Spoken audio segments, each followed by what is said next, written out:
हम अक्सर home studio setup लेकर बात करते हैं। लाखों वीडियो अवेलेबल है यूट्यूब पर, आपने शायद देख भी लिए होंगे अगर आप होम स्टूडियो पे काम करना चाहते हो। एंड सबके सब में मेजर पॉइंट सिमिलर ही है कि मिडी कीबोर्ड ले लो, ये ले लो, वो ले लो।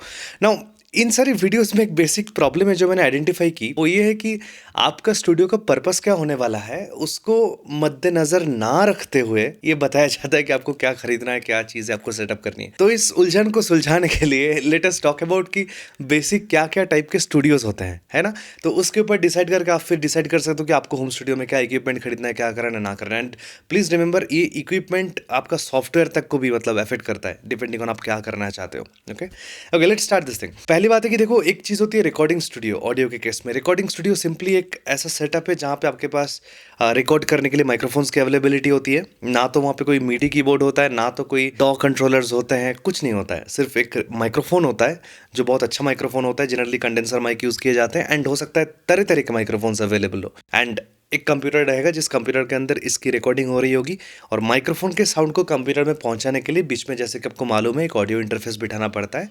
तो वहाँ पे भी एक ऑडियो इंटरफेस होता है।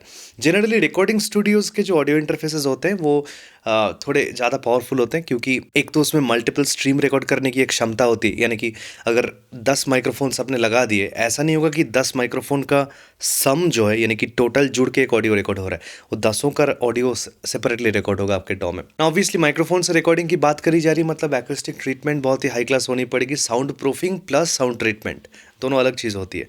एक्यूस्टिक ट्रीटमेंट साउंड के रिफ्लेक्शन को रोकने के लिए, साउंड प्रूफिंग बाहर की ऑडियो, बाहर के नॉइजेस को आने से रोकने के लिए।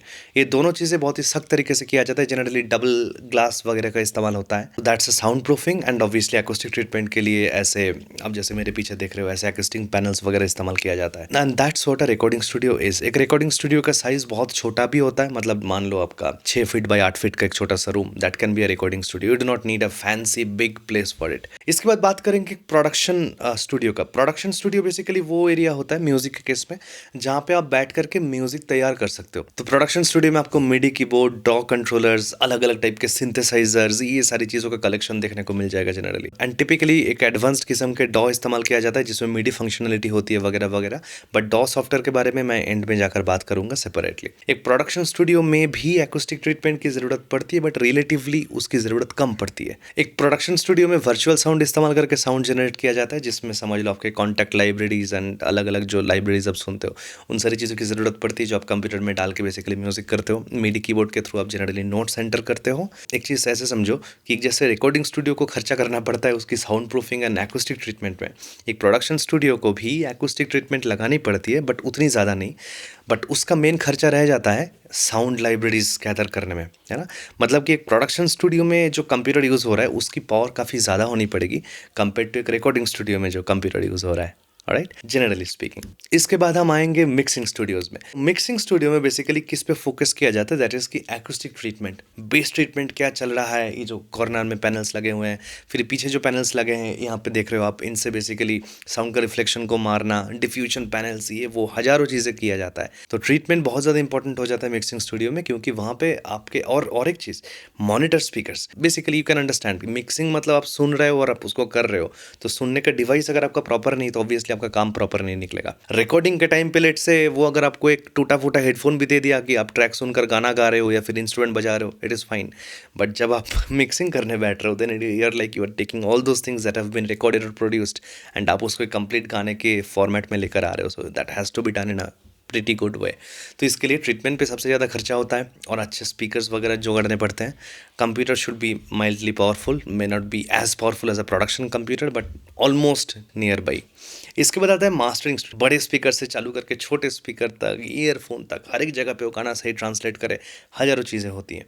तो एक कंप्लीट एरे ऑफ स्पीकर्स आपको जनरली एक मास्टरिंग स्टूडियो में देखने को मिल जाता है। एंड उसके साथ साथ ऑब्वियसली ट्रीटमेंट पे बहुत ज़्यादा ध्यान दिया जाता है। जस्ट लाइक मिक्सिंग स्टूडियो, एक मास्टरिंग स्टूडियो में भी खतरनाक तरीके से ट्रीटमेंट किया जाता है। अक्सर हम ऐसा देखते हैं कि मिक्सिंग एंड मास्टरिंग स्टूडियो लोग जोड़ देते हैं, फ्यूज़ कर देते हैं, even though they are two different things, मैंने ऑलरेडी एक्सप्लेन किया, बट लोग उसे जोड़ देते हैं। एक स्टूडियो को ऐसे बिल्ड करते हैं जहाँ पे मिक्सिंग मास्टरिंग दोनों करना पॉसिबल है, क्योंकि दोनों केस में एक्यूस्टिक ट्रीटमेंट लगभग सिमिलर होता है, मतलब जितनी हाई क्वालिटी ट्रीटमेंट चाहिए वो लगभग सिमिलर होती है दोनों केस में। तो इट मेक्स मोर सेंस कि आप जोड़ के एक मिक्सिंग मास्टरिंग स्टूडियो बना दो। Okay, that also happens. So these are the kind of studios that generally you get. Okay, once again, recording studio, production studio, mixing studio, mastering studio.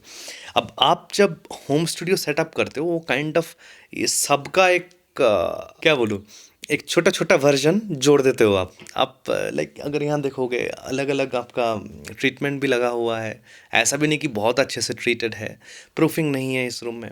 यहाँ मेरे मेरे पास प्रोडक्शन कंप्यूटर है, मेरे पास कुछ अच्छे खासे साउंड्स है जिनको इस्तेमाल करके मैं गाना बनाता हूँ।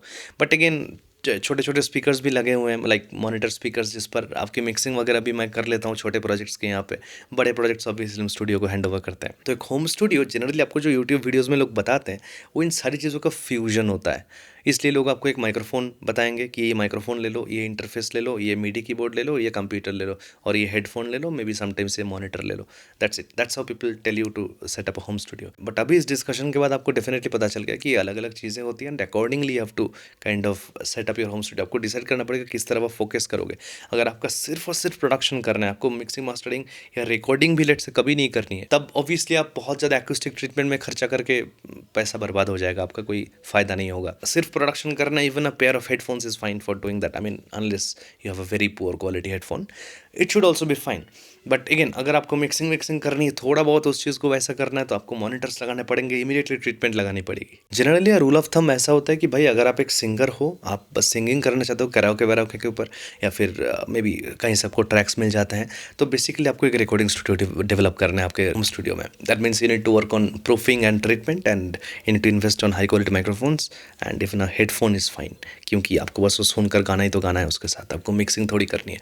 बट अगर आप सोचते हो कि नहीं मुझे मिक्सिंग वगैरह करनी है, मिक्सिंग मास्टरिंग की तरफ जाना है, then you need to invest on once again treatment, एक पावरफुल कंप्यूटर, एंड बहुत ही अच्छे स्पीकर्स एट्सेट्रा, हेडफोन्स एट्सेट्रा। अगर प्रोडक्शन करना है तो आपको साउंड्स जो करने पड़ेंगे, जितने हो सके सैम्पल पैक्स, ये वो हज़ारों साउंड्स लाने पड़ेंगे, ताकि आपके पास ऑप्शंस बहुत ज़्यादा हो जाए म्यूज़िक बनाने के लिए, है ना। एंड उसके बाद ऑब्वियसली थोड़ी बहुत ट्रीटमेंट अगर आप मॉनिटर्स पे करते हो, अगर मॉनिटर्स पे नहीं करते हो, हेडफोन्स पे करते हो, then invest in a good quality headphone. आपको प्रॉब्ली माइक्रोफोन की ज़रूरत नहीं, बट उस केस में आपको ऑब्वियसली एक मिडी कीबोर्ड, मे बी एक डॉ कंट्रोलर, इन सारी चीज़ों की ज़रूरत पड़ सकती है। एंड करने से पहले मैं डॉ के बारे में बात कर लेता हूँ। डॉ एक बहुत ही सेंसिटिव टॉपिक है by the way, because people जिसको जो डॉ पसंद है, अगर उसको किसी ने ना बोल दिया तो उसको नापसंद हो जाता है। So it's a little sensitive topic, but anyways normally speaking, एक रिकॉर्डिंग स्टूडियो में you need a DAW that can give you recording capabilities, not कि MIDI processing capabilities. Like for example, Adobe Audition करके एक DAW आता है। मैं जिस studio में last week I went for a recording, you might have seen this on Instagram. Now, in case you are missing those updates, follow on Instagram. The DAW they were using was Adobe Audition. Now, Adobe Audition is a pretty good DAW, but उसमें MIDI capabilities नहीं होती है। But again, they are a recording studio, they do not need MIDI capabilities. मैं use करता हूँ Logic Pro over here, क्योंकि Logic Pro is kind of once again a balance between everything. Fantastic MIDI capabilities, fantastic audio capabilities. तो क्योंकि ये एक home studio environment में पे रिकॉर्डिंग भी करता हूँ, प्रोडक्शन तो ऑब्वियसली करता हूँ प्रोजेक्ट्स के लिए, तो I need that kind of a balance. So that is why it is the one I am choosing.